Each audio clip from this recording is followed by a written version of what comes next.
Hello, मेरे बाबू ने खाना खाया? বাবু, তোমাকে তো অনেকদিন দেখিনি, তাহলে আজকে একবার ভিডিও কলটা করো। দাঁড়াও বাবু, একবার দেখি এই দুটো ঢেমন ঘুমিয়েছে নাকি।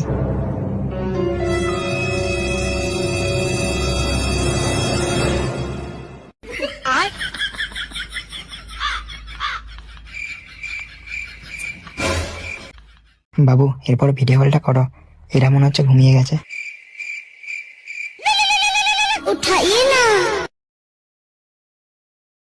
এবার বললো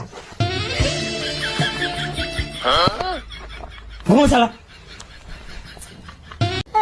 শালা তুইও ঘুমো।